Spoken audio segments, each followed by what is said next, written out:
Good night. Good night.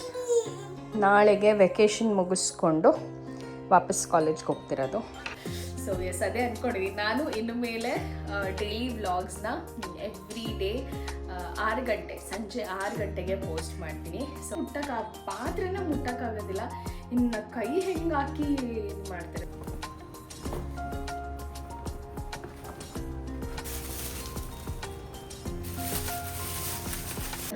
Tasty food ನೋಡಿದಾಗ ಅಯ್ಯೋ ಇರೋದೊಂದು ಜೀವ ತಿಂದುಬಿಟ್ಟು ಹೋಗ್ಬಿಡೋಣ ಬಿಡತ್ತಾಗೆ ಅಂತ ಅನಿಸುತ್ತೆ. ಸೊ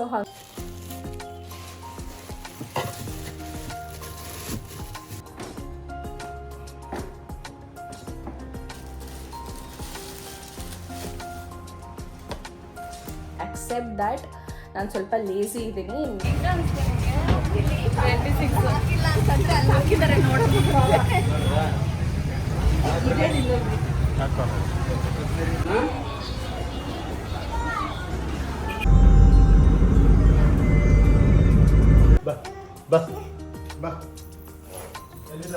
ಹಾಯ್ ಆಲ್, ಎಲ್ರಿಗೂ ನಮಸ್ಕಾರ. Welcome back to my channel Vino's glimpse. ನಾನು ನಿಮ್ಮೆಲ್ಲರ ಪ್ರೀತಿಯ ವನಿತಾ.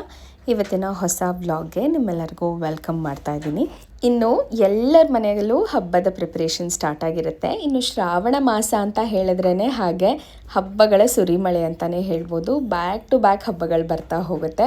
ಸೊ ಶ್ರಾವಣ ಮಾಸ ಅಂದ ತಕ್ಷಣ ಎಲ್ಲರ ಮೈಂಡಿಗೂ ಬರೋದು ಫಸ್ಟ್ ಏನು ಅಂತ ಹೇಳಿದ್ರೆ ಮನೆ ಕ್ಲೀನಿಂಗು, ಒಂದು ಸ್ವಲ್ಪ ಐಟಮ್ಸು, ಗ್ರಾಸರೀಸ್, ಹಬ್ಬಕ್ಕೆ ಏನೇನು ಬೇಕೋ ಅದೆಲ್ಲ ಐಟಮ್ಸ್ ತೊಗೊಂಡು ಬರೋ ಅಂಥದ್ದು. ಸೊ ನನಗೂ ಅಷ್ಟೇ, ಇನ್ನೇನು ನಾಳೆಯಿಂದ ವೆಕೇಷನ್ ಮುಗಿದು ಕಾಲೇಜ್ಗೆ ಹೋಗಬೇಕಾಗತ್ತೆ. ಸೊ ಅದಕ್ಕೆ ಹಿಂದಿನ ದಿವಸನೇ ಎಲ್ಲ ತೊಗೊಂಡು ಬಂದುಬಿಡೋಣ ಅಂತ ಹೇಳಿ ಒಂದು ಸ್ವಲ್ಪ ಲೈಟಾಗಿ ಮನೆಯೆಲ್ಲ ಕ್ಲೀನಿಂಗ್ ಮಾಡಿಕೊಂಡು ಮಾರ್ಕೆಟಿಗೆ ಹೋಗ್ತಾಯಿದ್ವಿ ತೊಗೊಂಡು ಬರೋಣ ಅಂತ ಹೇಳಿ. ಬರೀ ವೆಜಿಟೇಬಲ್ಸ್ ಅಷ್ಟೇ ತರಬೇಕಿತ್ತು. ಡಿಮಾರ್ಟ್ಗೆ ಹೋಗಿ ಎಲ್ಲ ಗ್ರಾಸರೀಸ್ ಏನು ಬೇಕೋ ಅದನ್ನೆಲ್ಲ ತೊಗೊಂಡು ಬಂದುಬಿಟ್ಟಿದ್ವಿ. ಸೊ ಈಗ ಒಂದು ಸ್ವಲ್ಪ ವೆಜಿಟೇಬಲ್ಸು, ಫ್ರಿಡ್ಜೆಲ್ಲ ಕ್ಲೀನ್ ಮಾಡಿದ್ದೆ. ಸೊ ಹಾಗಾಗಿ ಒಂದು ಸ್ವಲ್ಪ ಎಲ್ಲ ಸ್ಟೋರ್ ಮಾಡಬೇಕಿತ್ತು ಒಂದಷ್ಟು ಐಟಮ್ಸ್ಗಳನ್ನ. ಮತ್ತು ವೀಕ್ ಸ್ಟಾರ್ಟ್ ಆಗ್ತಿದ್ದಂಗೆ ಎಲ್ಲ ತರಕಾರಿಗಳು ಬೇಕಾಗತ್ತೆ. ಸೊ ಪ್ರತಿ ದಿವಸ ಹೋಗಿ ಒಂದೊಂದೇ ತೊಗೊಂಡು ಬರೋದಕ್ಕಿಂತ ಒಂದು ಸತಿ ಹೋಗಿ ತೊಗೊಂಡು ಬಂದುಬಿಡೋದು ವಾಸಿ ಅಂತ ಹೇಳಿ ನಾನು, ನಮ್ಮ ಮನೆಯವರು ಮತ್ತು ಭೈರವ್ 3 ಜನ ಹೊರಟಿದ್ದೀವಿ. ಇನ್ನು ಬೆಳಗ್ಗೆಯಿಂದ ಒಂದೇ ಸಮ ಕೆಲಸ ಮಾಡಿ ಒಂದು ಸ್ವಲ್ಪ ಕಾಲು ಪಾದಗಳೆಲ್ಲ ತುಂಬ ನೋವ್ತಾಯಿತ್ತು. ರೆಸ್ಟ್ ತೊಗೊಂಡ್ರೆ ಸಾಕಪ್ಪ ಅಂತ ಅನ್ನಿಸ್ತಾಯಿತ್ತು. ಆ್ಯಂಡ್ ಈ ನಡುವೆ ನೈಟ್ ಕೂಡ ನಿದ್ದೆ ಬರ್ತಾಯಿಲ್ಲ. ಅದು ಇದು ಏನಾದರೂ ಒಂದು ಕೆಲಸ ಮಾಡಿಕೊಂಡು ಮಲಗೋ ಅಷ್ಟೊತ್ತಿಗೆ 12:30 1 ಗಂಟೆನೇ ಆಗೋಗ್ಬಿಡುತ್ತೆ. ಸಿಕ್ಕಾಬಟ್ಟೆ ಟಯರ್ಡ್ ಆಗೋಗಿತ್ತು. ಇನ್ನು ಕಾರಲ್ಲಿ ಹೋಗ್ತಾನೆ ಒಂದು 15 ನಿಮಿಷದ ದಾರಿಗೇ ನಂಗೆ ಸಿಕ್ಕಾಬಟ್ಟೆ ನಿದ್ದೆ ಟಯರ್ಡ್ ಆಗೋಗಿತ್ತು. ಇನ್ನು ನನ್ನ ಕೊಲೀಗ್ಸ್ ಕೂಡ ಹೇಳ್ತಾಯಿದ್ರು ತುಂಬ ಡಾರ್ಕ್ ಸರ್ಕಲ್ಸ್ ಆಗಿದೆ ನಿನಗೆ, ರೆಸ್ಟ್ ಮಾಡು ಅಂತ. ಸೊ ನೋಡ್ಬೋದು ಎವಿಡೆಂಟಾಗಿ ಎಷ್ಟು ಡಾರ್ಕ್ ಸರ್ಕಲ್ಸ್ ಆಗಿದೆ. ಆ್ಯಂಡ್ ಈ ನಡುವೆ ನನ್ನ ವಿಡಿಯೋ ಎಡಿಟಿಂಗ್ ಕೂಡ ನಾನು ನೈಟಲ್ಲೇ ಮಾಡೋದ್ರಿಂದ ತುಂಬ ಹೊತ್ತು ಎದ್ದಿರಬೇಕಾಗತ್ತೆ. ಬಿಕಾಸ್ ಅಚ್ಚುನ ಮಲಗಿಸಾದ್ಮೇಲೆ ನಾನು ಏನಾದರೂ ವಾಯ್ಸ್ ಓವರ್ ಮಾಡ್ಕೊಳ್ಳೋದಕ್ಕೆ ಸಾಧ್ಯ.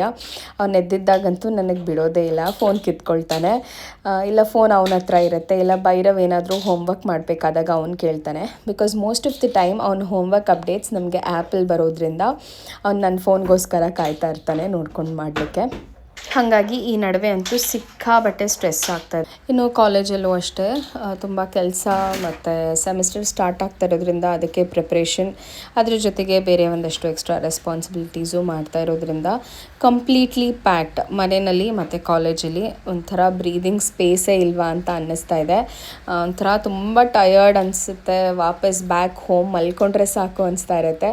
ಬಟ್ ನಾನು ಬರೋ ಅಷ್ಟೊತ್ತಲ್ಲಿ ಅಚ್ಚು ಮಲಗಿ ಎದ್ದುಬಿಟ್ಟಿರ್ತಾನೆ. ಹಾಗಾಗಿ ನನಗೆ ಮಲ್ಗಕ್ಕೆ ಟೈಮ್ ಆಗಲ್ಲ. ಆ್ಯಂಡ್ ಇನ್ನು ಸಂಜೆ ಕೂಡ ಮಲ್ಕೊಳ್ಳೋಗ್ಬೇಕು ಅಂತ ಅನಿಸೋದು ಇಲ್ಲ. ಸಂಜೆ ಹೊತ್ತು ಮಲ್ಕೊಂಡ್ರೆ ಏನೋ ಒಂಥರ ಲೇಸಿತನ ಅನಿಸ್ಬಿಡುತ್ತೆ.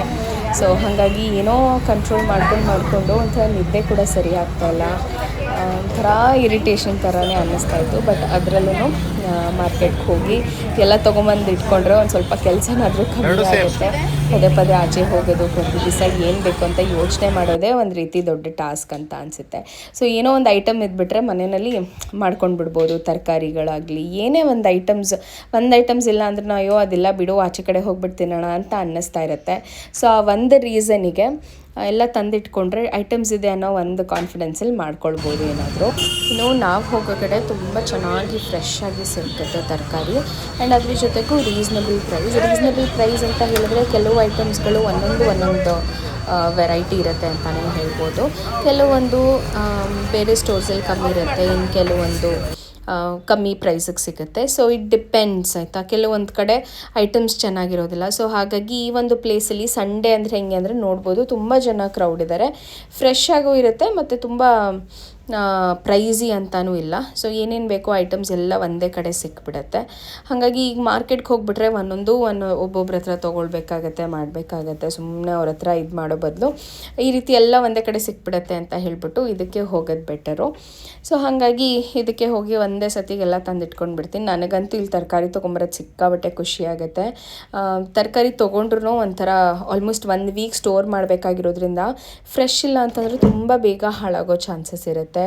ಮತ್ತು ಫ್ರಿಜ್ಜೆಲ್ಲ ಒಂಥರ ಬ್ಯಾಡ್ ಸ್ಮೆಲ್ ಬರೋಕ್ಕೆ ಶುರು ಆಗುತ್ತೆ. ಹಾಗಾಗಿ ಸ್ವಲ್ಪ ಫ್ರೆಶ್ ಆಗಿರೋದು ತೊಗೊಂಡ್ಬಿಟ್ಟು ಚೆನ್ನಾಗಿ 2 ಕವರ್ ಹಾಕಿ ಪ್ಯಾಕ್ ಮಾಡಿದ್ರೆ ಹತ್ತತ್ರ 1 ವೀಕ್ 2 ವೀಕ್ವರೆಗೂ ನಾವು ಸ್ಟೋರ್ ಮಾಡ್ಕೊಳ್ಬೋದು.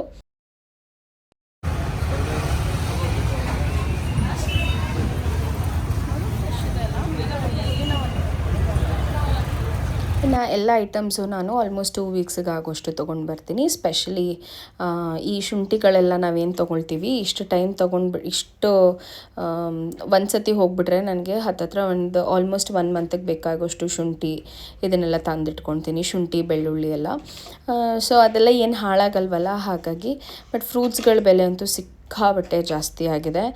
ಹಬ್ಬಗಳು ಬೇರೆ ಬಂತಲ್ವ, ಹಾಗಾಗಿ ಹೂವು ಮತ್ತು ಹಣ್ಣುಗಳನ್ನ ಮಾತಾಡ್ಸೋಕ್ಕಾಗೋದಿಲ್ಲ. ಬಟ್ ಒಂದೇನು ಅಂತ ಹೇಳಿದ್ರೆ ದುಡ್ಡು ಕೊಟ್ರೂ ಚೆನ್ನಾಗಿರೋ ಕ್ವಾಲಿಟಿ ಸಿಗಬೇಕು. ಹಾಗಾಗಿ ಅಲ್ಲಿ ಹೋಗಿ ತೊಗೊಂಡು ಬಂದುಬಿಡ್ತೀವಿ ಒಂದೇ ಸತಿ. ಆ್ಯಂಡ್ ಹಬ್ಬದ ಟೈಮಲ್ಲೂ ಅಷ್ಟೇ. ಹಬ್ಬದ ಟೈಮಲ್ಲೂ ಆದಷ್ಟು ಇವಾಗ ಒಂದು ಪುಟ್ಟ ತಟ್ಟೆ ತುಂಬ ಇಟ್ರೂ ಫ್ರೆಶ್ ಆಗಿ ಚೆನ್ನಾಗಿರುವಂಥದ್ದನ್ನು ಇಡಬೇಕು. ಸೊ ಹಾಗಾಗಿ ಹೋಗಿ ತೊಗೊಂಡು ಬರಬೇಕು. ಈ ಸತಿ ಹಬ್ಬಕ್ಕೆ ಅಂತ ಏನೂ ಸ್ಪೆಸಿಫಿಕ್ ನಾನು ಶಾಪಿಂಗ್ ಆಗಲಿ ಪ್ರಿಪ್ರೇಷನ್ ಆಗಲಿ ಏನೇನೂ ಮಾಡ್ಕೊಂಡಿಲ್ಲ. ವೆಕೇಷನ್ ಇದ್ದರೂ ಕೂಡ ಅದು ಹೆಂಗೆ ಹೋಯ್ತೋ 15 ದಿವಸ ಅಂತ ಅರ್ಥ ಕೂಡ ಆಗ್ತಾಯಿಲ್ಲ ನನಗೆ. ಬೆಳಗ್ಗೆ ಆದರೆ ಬೆಳಗ್ಗೆಯಿಂದ ಸಂಜೆವರೆಗೂ ಟೈಮ್ ಹೇಗೆ ಕಳೀತಾ ಇದ್ದೀನಿ ಅಂತ ಕೂಡ ನನಗೆ ಗೊತ್ತಾಗ್ತಾಯಿಲ್ಲ.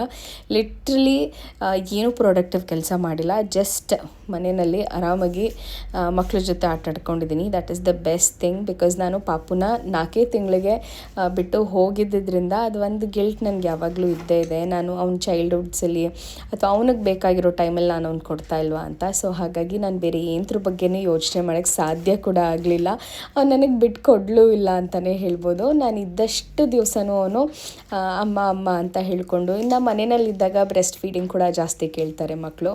ಸೊ ಹಾಗಾಗಿ ಆ ಬ್ರೆಸ್ಟ್ ಫೀಡಿಂಗ್ ಮಾಡಿಕೊಂಡು ಆ ಕಂಪ್ಲೀಟ್ ಟೈಮ್ನ ನಾನು ಮಕ್ಕಳಿಗೇ ಕೊಟ್ಟಿದ್ದೀನಿ ಅಂತಲೇ ಹೇಳ್ಬೋದು. And another part of the story ಏನು ಅಂತ ಹೇಳಿದ್ರೆ, ಹೋಗಿ ಅಲ್ಲಿ ಸೆಲೆಕ್ಟ್ ಮಾಡಿ ವ್ಯಾಪಾರ ಮಾಡಿಕೊಂಡು ತೊಗೊಂಡು ಬಂದಾದಮೇಲೆ ಮನೆಯಲ್ಲಿ ಅದನ್ನು ನೀಟಾಗಿ ಸ್ಟೋರ್ ಮಾಡಿಟ್ಟು ಅದನ್ನು ಬಳಸ್ಕೊಂಡು 100% ಯುಟಿಲೈಸ್ ಮಾಡ್ಕೊಳ್ಳೋವಂಥದ್ದು ಇನ್ನೂ ಒಂದು ರೀತಿ ತಲೆನೋವು ಅಂತಲೇ ಹೇಳ್ಬೋದು.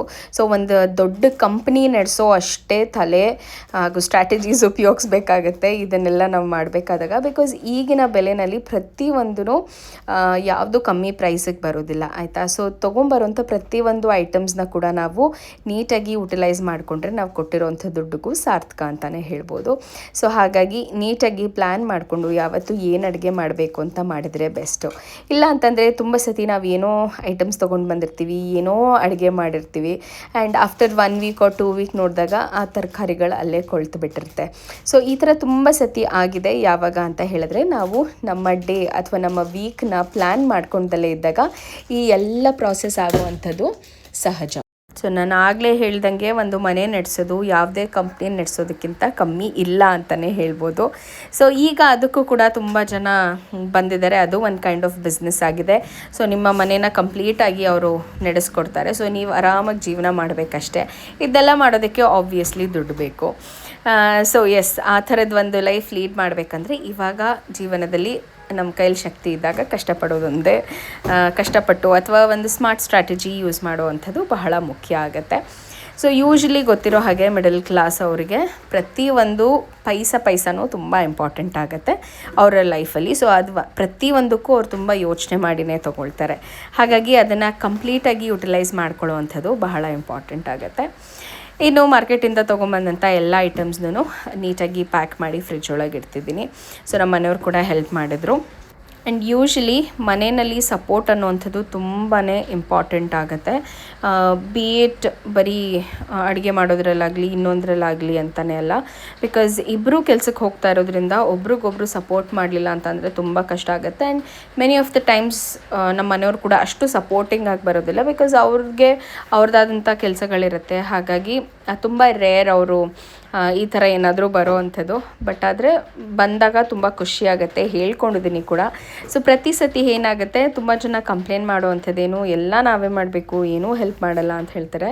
ಸೊ ಅವ್ರ ಕಡೆ ಆಫ್ ದ ಸ್ಟೋರಿ ಕೂಡ ನಾವು ಕೇಳಬೇಕಾಗತ್ತೆ. ಆ್ಯಂಡ್ ಅದರಲ್ಲಿ ಅವರು ಕನ್ವಿನ್ಸ್ ಕೂಡ ಮಾಡಿ ಹೇಳಬೇಕಾಗತ್ತೆ, ಈಕ್ವಲ್ ರೆಸ್ಪಾನ್ಸಿಬಿಲಿಟಿನ ಇಬ್ಬರು ತೊಗೊಳ್ಬೇಕಾಗತ್ತೆ ಅಂತ. ಹಾಗಂತ ನಮಗೇನೂ ಕೆಲಸ ಇಲ್ಲ ಅಂತಲ್ಲ, ಅಲಾಂಗ್ ವಿತ್ ದ್ಯಾಟ್ ಸ್ಟ್ರೆಸ್ ನಾವೆಲ್ಲನೂ ತೊಗೊಳ್ತೀವಿ ಅನ್ನೋದನ್ನು ಅವ್ರಿಗೆ ಕರೆಕ್ಟಾಗಿ ಕನ್ವೆ ಮಾಡಿದ್ರೆ ಅವ್ರಿಗೂ ಕೂಡ ಅರ್ಥ ಆಗುತ್ತೆ ಅನ್ನುವಂಥದ್ದು ನನ್ನ ಭಾವನೆ. ಸೊ ಇದು ಬರೀ ವರ್ಕಿಂಗ್ ವುಮೆನ್ಗೆ ಇರೋವಂಥ ಕಷ್ಟ ಅಂತಲ್ಲ, ಈವನ್ ಹೌಸ್ ವೈಫ್ಗಳಿಗಾದ್ರೂ ಕಂಪ್ಲೀಟ್ ಮನೇನ ಮ್ಯಾನೇಜ್ ಮಾಡುವಂಥದ್ದು ಸ್ವಲ್ಪ ಡಿಫಿಕಲ್ಟ್ ಟಾಸ್ಕ್ ಆಗಿರುತ್ತೆ. ಮನೆಯಲ್ಲಿದ್ದಾಗ ಕೂಡ ಎಷ್ಟೋ ಸತಿ ನನಗೆ ಅನಿಸಿರೋ ಅಂಥದ್ದು, ಒಂದಲ್ಲ ಒಂದು ಕೆಲಸ ನಾವು ಏನಾದರೂ ಮಾಡ್ತಾನೆ ಇರ್ತೀವಿ. So it's like a commitment. 12 ಗಂಟೆ ಆದರೂ ನೋಡಲ್ಲ ಆಡ್ತಿರೋದನ್ನು. ಏನು ಬೇಕಚ್ಚು, ಏನು ಬೇಕು?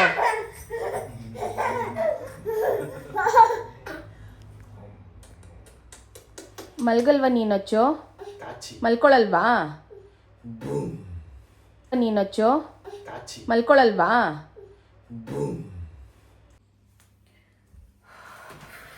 ಎಸ್, ಟೈಮ್ ಹತ್ತತ್ರ 11:30 11:45 ಆಗ್ತಾ ಬಂತು. ಎಲ್ಲ ತೆಗೆದಿಟ್ಬಿಟ್ಟು ತರಕಾರಿ ಎಲ್ಲ ತಂದಿದ್ದೆಲ್ಲ ಫ್ರಿಡ್ಜ್ ಎಲ್ಲ ಬೆಳಗ್ಗೆ ಎಲ್ಲ ಕ್ಲೀನ್ ಮಾಡಿದ್ದೆ. ಸೊ ಇವಾಗೆಲ್ಲ ತೆಗೆದಿಡೋದಷ್ಟೇ ಬಾಕಿ ಇತ್ತು. ಅದೆಲ್ಲ ಮುಗಿಸ್ಬಿಟ್ಟು ಮಲ್ಕೊಳ್ಳೋಣ ಅಂತ ಅಂತಿದ್ದೆ. ಅಷ್ಟೊತ್ತಿಗೆ ಅಚ್ಚು ಮಲ್ಕೊಂಡಿದ್ದ. ನಾವು ಆ್ಯಕ್ಚುಲಿ ಅಲ್ಲಿಂದ ಬರೋಷ್ಟೊತ್ತಿಗೆ ಅಚ್ಚು ಮಲ್ಕೊಂಡಿದ್ದ. ಇನ್ನೇನೆಲ್ಲ ಎತ್ತಿಟ್ಟಾಯಿತು. ಒಂದು 10 ನಿಮಿಷ ಹಿಂಗೆ ಒಂದು ನ್ಯಾಪ್ ತೊಗೊಂಡು ಎದಳೋಣ ಅಂತಂದರೆ ಬಿಡಲಿಲ್ಲ ಅಚ್ಚು, ಎದ್ಬಿಟ್ಟ ಪಟ್ಟಂತ. ಸೊ ಬೆಳಗ್ಗೆಯಿಂದನೂ ಒಂಥರ ನಾನ್ ಸ್ಟಾಪು ಬೆಳಗ್ಗೆಯಿಂದ ಕೆಲಸ ಆಗೋಯ್ತು. ಬಿಕಾಸ್ ಇನ್ನೇನು ವರಮಹಾಲಕ್ಷ್ಮಿ ಹಬ್ಬ ಕ್ಲೀನಿಂಗ್ ಕೂಡ ಮಾಡಬೇಕಿತ್ತಲ್ವ. ಸೊ ಇನ್ನು ಆಫೀಸ್ಗೆ ಹೋಗ್ಬಿಟ್ಟು ಬಂದಾದಮೇಲೆ ಸಂಜೆ ಹೊತ್ತು ಮಾಡೋದಕ್ಕೆ ಇನ್ನೂ ಟಯರ್ಡ್ ಅನಿಸ್ಬಿಡುತ್ತೆ ನನಗೆ. ಸಂಜೆ ಬಂದಾದಮೇಲೆ ಇವರಿಬ್ಬರು ಬಿಡೋದೇ ಇಲ್ಲ ಮಾಡೋದಕ್ಕೆ. ಅವ್ನಿಗೆ ಹೋಮ್ವರ್ಕ್ ಇರುತ್ತೆ. ಇವ್ನು ಬಂದ ತಕ್ಷಣ ಇವನ ಜೊತೆ ಇರಬೇಕಂತ ಇವನು ಎಕ್ಸ್ಪೆಕ್ಟ್ ಮಾಡ್ತಾನೆ. ಸೊ ಅದಕ್ಕೆ ಇವತ್ತು ಆಲ್ಮೋಸ್ಟ್ ಹಿಂದಿನ ವಾರನೇ ಎಲ್ಲ ಒಂಚೂರು ಅಡುಗೆ ಮನೆ ಕ್ಲೀನ್ ಮಾಡ್ಕೊಂಡಿದ್ವಿ. ಬಾಕ್ಸ್ ಎಲ್ಲ ಕಂಟೈನರ್ಸ್ ಎಲ್ಲ ವಾಶ್ ಮಾಡಿಬಿಟ್ಟು. ಸೊ ಇವತ್ತು ಒಂದು ಸ್ವಲ್ಪ ಆ ಕಡೆ ಯುಟಿಲಿಟಿ ಏರಿಯಾ ಮತ್ತು ಫ್ರಿಡ್ಜು ಎಲ್ಲನೂ ಕ್ಲೀನ್ ಮಾಡಿ ಇಟ್ಟಿದ್ದೆ. ಬಟ್ ಹಬ್ಬದ ದಿವಸದ ತನಕನೂ ಕೆಲಸ ಇದ್ದೇ ಇರುತ್ತೆ. ಕ್ಲೀನಿಂಗ್ ಏನೇ ಮಾಡಿದ್ರೂ ಮುಗಿಯೋದಿಲ್ಲ ಅದು. ಸೊ ಅದನ್ನೆಲ್ಲ ಮಾಡಿ ಒಂದು ರಿಫ್ರೆಶ್ಮೆಂಟ್ ಏನು ಅಂತ ಹೇಳಿದ್ರೆ ಬಿಗ್ ಬಾಸ್ ಸ್ಟಾರ್ಟ್ ಆಗಿರೋದು. ಸೊ ಬಿಗ್ ಬಾಸ್ ಸ್ಟಾರ್ಟ್ ಆಗಿಲ್ಲ, ಬಟ್ ಎಸ್, ಅಗ್ನಿ ಪರೀಕ್ಷೆ ಅಂತ ಸ್ಟಾರ್ಟ್ ಆಗ್ತಿತ್ತು. ಸೊ ಒಂಥರ ನಿದ್ದೆ ಗಣ್ಣಲ್ಲೇ ನನಗೆ ಅಷ್ಟು ಇಂಟ್ರೆಸ್ಟ್ ನೋಡೋದಕ್ಕೆ. ಒಂಥರ ಚೆನ್ನಾಗಿರುತ್ತೆ ಆ ಪರ್ಸ್ನಾಲಿಟಿಗೆ ಮತ್ತು ಒಬ್ಬರು ಅವ್ರನ್ನವರು ಎಕ್ಸ್ಪ್ರೆಸ್ ಮಾಡ್ಕೊಳ್ಳೋ ರೀತಿ. ಸೊ ಇವತ್ತು ಐ ಥಿಂಕ್ 5-6 ಜನನೋ ಏನೋ ಕರೆಸಿ ಮಾತಾಡ್ಸಿದ್ರು. ಒಂಥರ ಚೆನ್ನಾಗಿತ್ತು. ಅದರಲ್ಲಿ ನನಗೆ 75 ಇಯರ್ಸ್ ಲೇಡಿ ಏನು ಬಂದ್ರಲ್ಲ, ಸೊ ಅವರ ಎಂಥೂಸಿಯಾಸ್ಟಿಕ್ ನೋಡಿ ಎಷ್ಟು ಎನರ್ಜಿ ಅವರಿಗೆ. ಸೀರಿಯಸ್ಲಿ ಅವ್ರದ್ದು ನೋಡ್ಬಿಟ್ಟು ನಾನು ಅಂದ್ಕೊಂಡೆ ನಾವು ಆ ಏಜಲ್ಲಿ ಯಾವ ಥರ ಇರ್ತೀವಪ್ಪ ಏನಪ್ಪ ಅಂತ. ಸೊ ಅವ್ರು ಹೇಳ್ತಾಯಿದ್ರು ಅವ್ರ ವಿಡಿಯೋ, ಅವ್ರ ಇದರಲ್ಲಿ ಅವ್ರು ಯೋಗ ಮಾಡಿಕೊಂಡು ಅಷ್ಟು ಫಿಟ್ನೆಸ್ ಮೇಂಟೈನ್ ಮಾಡಿದ್ವಿ ಅಂತ. ಡೋಂಟ್ ನೋ, ಮೇ ಬಿ ಕೆಲವ್ರು ಅದನ್ನು ಕಾಮಿಡಿಯಾಗೂ ತೊಗೊಳ್ಬೋದು, ಹೈಪರ್ ಆ್ಯಕ್ಟಿವ್ ಆಗಿ ಅವರು ನಡ್ಕೊಳ್ಳೋದನ್ನು. ಕೆಲವ್ರು ಅದನ್ನು ಮೋಟಿವೇಶ್ನಲ್ ಆಗು ತೊಗೊಳ್ಬೋದು. ಸೊ ನನಗಂತೂ ಮೋಟಿವೇಟ್ ಆಯಿತು. ಬಿಕಾಸ್ ಆ ಏಜಲ್ಲೂ ಅಲ್ಲಿ ಪಾರ್ಟಿಸಿಪೇಟ್ ಮಾಡಬೇಕು ಅನ್ನೋಂಥ ಝೀಲ್ ಇದೆಯಲ್ಲ, ದಟ್ ಈಸ್ ವೆರಿ ಇಂಪಾರ್ಟೆಂಟ್. ಎಷ್ಟು ಜನ ಯಂಗ್ಸ್ಟರ್ಸ್ಗಳೇ ಅದನ್ನು ಏನೋ ಆಗಲ್ಲ ನನ್ನ ಕೈಲಿ ಅಂತ ಕೈ ಚೆಲ್ಲಿ ಕೂತಿರೋರು ಇದ್ದಾರೆ. ಸೊ ಆ ಥರ ಇರೋ ಒಂದು ಸಿಚುವೇಷನಲ್ಲಿ ಇಷ್ಟು ಏಜ್ ಆದ್ರೂ ಅಷ್ಟೇ ಎನರ್ಜಿ ಇಟ್ಕೊಂಡು ಮಾಡಿದ್ದು ನಂಗೆ ಇಷ್ಟ ಆಯಿತು. ಆ್ಯಂಡ್ ಇನ್ನೂ ಒಂದೇನು ಅಂತ ಹೇಳಿದ್ರೆ ಕಬಾಬ್ ಮಂಜುದು. ಆ್ಯಕ್ಚುಲಿ ಅವ್ರು ಮಾಡಾದಮೇಲೆ ಚಂದನ್ ಅವರು ಮತ್ತು ವಿನಯ್ ಅವರು ಎಲ್ಲರೂ ಬಂದು ಅದನ್ನು ಎಣ್ಣೆನ ಮುಟ್ತಾರೆ. ನಾನು ನಿಜ ಏನಾಗ್ತಾಯಿದೆ ಅಂತ ನನಗೆ ಗೊತ್ತಾಗಲಿಲ್ಲ ಒಂದು ಸೆಕೆಂಡ್. ಬಿಕಾಸ್ ಎಣ್ಣೆನ ಕುದ್ದು ಎಷ್ಟೋ ತನಕನೂ ಅದು ಆ ಬಿಸಿ ಹಂಗೆ ಇರುತ್ತೆ. ಅದು ಹೆಂಗೆ ಟಚ್ ಮಾಡೋಕ್ಕೆ ಸಾಧ್ಯ ಅಂತ ನನಗಂತೂ ಗೊತ್ತಿಲ್ಲ. ಗೊತ್ತಿಲ್ಲ ಅದು just for T R P ಆ ಥರ ಮಾಡಿದ್ರಾ ಅಥವಾ ನಿಜವಾಗ್ಲೂ ಬೇರೆ ಏನಾದರೂ ಟೆಕ್ನಿಕ್ ಯೂಸ್ ಮಾಡಿದ್ರಾ, ಏನಾದರೂ ಲೋಷನ್ ಥರ ಏನಾದರೂ ಹಚ್ಕೊಂಡಿದ್ರಾ ಏನು ಅಂತ ಗೊತ್ತಿಲ್ಲ. ಅದು ನನಗೆ ತುಂಬ ಸರ್ಪ್ರೈಸಿಂಗ್ ಅಂತ ಅನ್ನಿಸ್ತು. ನಾನು ನಮ್ಮ ಮನೆಯವ್ರಿಗೆ ಅಂತಿದ್ದೆ, ಎಷ್ಟೊತ್ತಾದ್ರೂ ಎಣ್ಣೆ ಮುಟ್ಟಕ್ಕೆ ಪಾತ್ರೆನೇ ಮುಟ್ಟಕ್ಕಾಗೋದಿಲ್ಲ, ಇನ್ನು ಕೈ ಹೆಂಗೆ ಹಾಕಿ ಇದು ಮಾಡ್ತಾರೆ ಅಂತ. ನಾನು ಅವ್ರನ್ನ ನೋಡಿರಲಿಲ್ಲ ಇನ್ಸ್ಟಾಗ್ರಾಮಲ್ಲಿ, ನೋಡಿರಲ್ಲ ಅವ್ರ ವಿಡಿಯೋ ಯಾವತ್ತೂ.